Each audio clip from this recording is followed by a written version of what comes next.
All right. Hi. First of all, what you just saw on the screen, join the Patreon, subscribe to the YouTube. If you're listening to this on podcast, audio, whatever, go to the YouTube, subscribe to it. You don't even have to ever look at the stuff. Just go subscribe. I mean, obviously look at the stuff, but let's get those numbers up to where I can monetize. I think I have 250 something more to go. Doable. We're getting there. Slow march. The special. Where's that? Right there. That's a Nikon One Touch right there. Bam. Great camera, by the way. Great point and shoot. Let's talk about this new coffee of the week. So I do drink trade program. It's great. You can order a coffee from probably 100 plus roasters all over the country. You can find which flavor profiles you like and then just queue up coffees as often every 7 to 10 days, 2 bags at a time. It's really great. It's good if you live somewhere where you don't have tons of coffee shops at your disposal. I do live in a place where I have tons of coffee shops at my disposal. LA, New York, tons of it. But still, you get used to what you got. You won't venture out really. After a while, you're like, I love, Blue Bottle, but there's too much traffic or whatever. Verve is great, but it's all the way across town. Or, I like La Cabra, but it's all the way in Manhattan. Or name the place. As good as it is, you probably aren't going to go all the time. This shit comes right to your door. And this one is Sightseer Coffee. They're an Austin-based place. And I was just in Austin, and there are so many good coffee roasters there now. And not even just roasters, some of them are multi-roasters. So you'll have Sightseer is one of those places that I think was down south of South Congress, and I just didn't make it out there, and I had it sent. It's on Drink Trade, so we ordered it, and this one is a natural processed Ethiopian Yirgacheffe, which, dude, if you know how I like my coffee, bam, that is fucking right down, what do you call it? Right down the pipeline, right down the whatever. It's a home run, basically. It is, what's interesting about this roaster, is it is so at Sightseer, we're all about great coffee. What makes coffee great? Frankly, women do. Women typically make up 70% of the manual labor force on coffee farms. Did not know that, but they're often shut out of decision-making and ownership. I knew that because we live in the world, and that's how it unfortunately is. But this place says, no more, world. We're changing things, which I like that. I like that go-getter attitude in a business, that go-getter equality attitude. By sourcing exclusively from women producers and co-ops, we're helping women stake their claim in the coffee industry. When women make the decisions, more resources are invested back into social and environmental initiatives, leading to better outcomes for families and communities. Land and people prosper, and you, my friend, get a damn fine cup of coffee. Good times, great coffee, feminist as AF. They didn't even curse. They get it. It'd be funny if it was just owned by a bunch of dudes, which I get what you're doing, but the women are still working for you. You fucking no. I don't know who owns it, but I do know the flavor notes, Milky Way bar, berries, soft peach, fucking every last one of them. Thank you, Sightseer. This one is going on the list of let's do it again. Let's run it back. Let's run it back, Sightseer. I got to reach out to Drink Trade, by the way, because I'm just doing free fucking publicity for them. Not that trillions of people listen to this, but still, it's like, hook me up. Something. Drink Trade. Let's go. Someone at them. Drink Trade. Give this guy a bag of coffee. Every other bag. Let's figure it out. So yeah, good stuff. I have a promo thing for it. You get a free thing, and then I get a free thing, and I will give that to you only in the Patreon. Take that. I am moving on. So look, I know last week I was talking about Mission Impossible and movie theaters and all that stuff. We went and saw Oppenheimer. I'm not giving anything away. I'm saying that right now. And that's going to be the main complaint here is, has the window of time to where we can watch something without a million reviews and think pieces and what did they get right? What did they get wrong? Is this accurate? Is this, without getting into every last aspect of a film. Can we have 72 fucking hours to go see it? Is that too hard to ask? Apparently it is, because the day it came out, New York Times notification, Oppenheimer review, I'm like, dude, it's fucking Friday afternoon. People have jobs and lives and they have to like figure out that a time. Plus, it's like a huge film. All the showtimes are sold out. Like, give us, like, we're already going to see. Give us a minute to see the fucking thing. I have to, like, when I know something good's coming out, I will stay off of social media and like not look at my news notifications, because I know something is gonna ruin it. And a lot of times now they'll say, you know, oh, no spoilers. But to me, the way I like to watch movies and even like good TV shows is I don't want any real information outside of when it comes out, who directed it, who's in it. Leave me alone. I don't want to know the Rotten Tomatoes score. I don't want to know that it's ambitious, complex, Nolan's best, fucking Paul Thomas Anderson does it again. Whatever the commentary, like, give us a couple of days. I can't be the only one that like is irritated by, and it's nothing new. This has been happening for years, but I almost like the return to weekly episodicals that they're starting to do, because you can't really ruin it. You know, like a whole season can, you know, if you don't have time to like go to a theater and watch one movie, you know, for a couple of days, a lot of times. And this is coming, by the way, from someone who doesn't have, like, I'm a comedian, like I have my own schedule. I usually watch movies during the day when there's not, and even I needed like a day and a half to be like, all right, let's figure out when to go see Oppenheimer. I can only imagine people that have like tightly regimented schedules and stuff. So, but a TV show, you know, like 10, 12 hours, like when they dump that shit all at once, it would be like someone's fucking job at Vulture to be like, I'm watching all of this in one day and I'm going to write a whole entire review by the next day. No one but the writers at these publications is watching this and is probably going to read it. Like, you're doing it for each other. I know very few people that need to know the outcomes of these shows and movies before seeing them. I mean, is that really what the readership is looking for? No way. Half a person out of 10 wants to know the outcome of a movie before they see it. Let's crack open this. What do you think? Simple observations. Ooh, I like this. What are your limits? That's pretty open-ended. I like that one.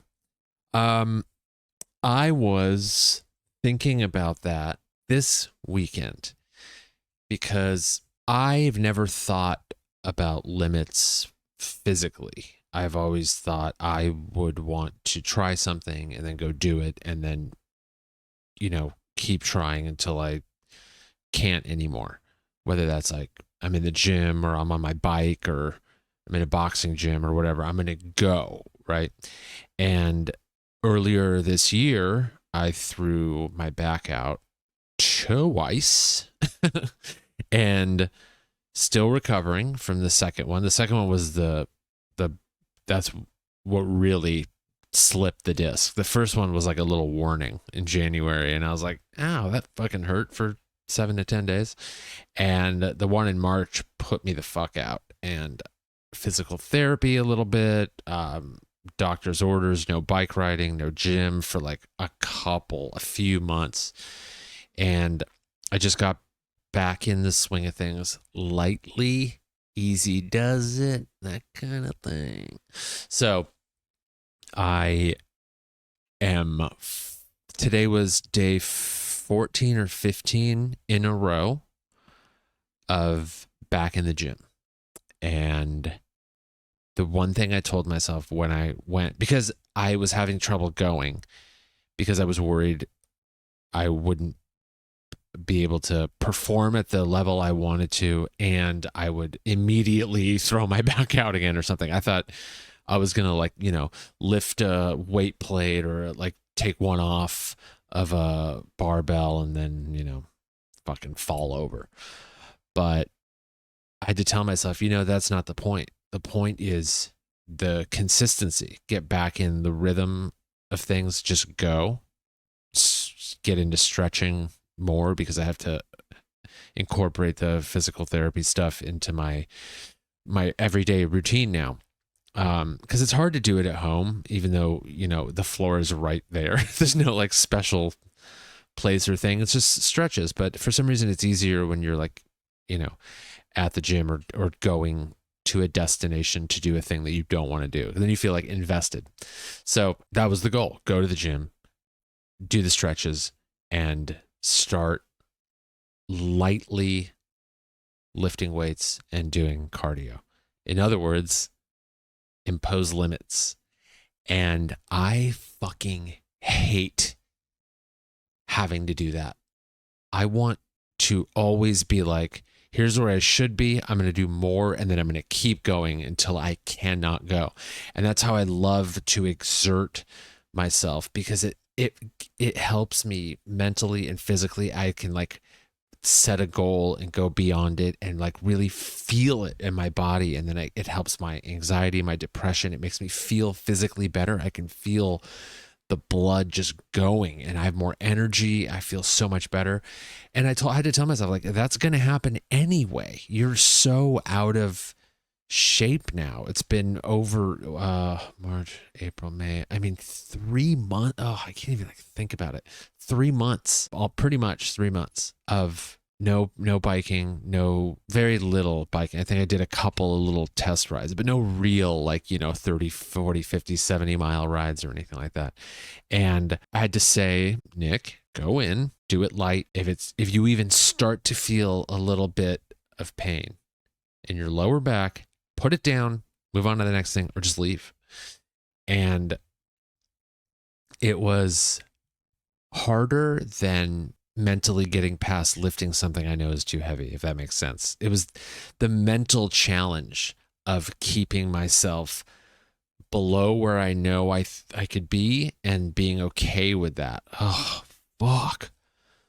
Those like first few days, man, was like I'm pushing weights off myself. I'm doing like chest stuff, and I was just like, I barely feel this, but I had to keep focusing on what was actually important, is that I don't feel pain in my back. So those were the victories, and I had to just redirect and focus on those. And I told myself, that's the only goal while you're here. And then when you leave, the next goal is returning the next day, the day after that, the day after that. And there's a saying, it takes 21 days to make or break a habit, or to add a new one on top of it, or there's variations of the saying. And I set that as the larger goal, 21 days in a row. Bike rides would be on top of that. And I've done a handful, and to be honest, they felt surprisingly good. I haven't really lost a step in terms of endurance. You can put me on a bike at any point and I'll go ride 50 miles and feel fine. I'll stretch because I need to, but I will, energy wise, I'll go on with the rest of my day and I'll feel good. So I was pretty proud of that. I was proud that my aging 41-year-old decrepit body was able to stay in shape in that way. And the gym's another story. I don't know where my limits are yet. And the point is that that's good, and I don't need to yet. I just don't. I cannot risk hurting myself again and being out for another few months. Or if I slip the same disc, I don't know, you re-slip it, whatever.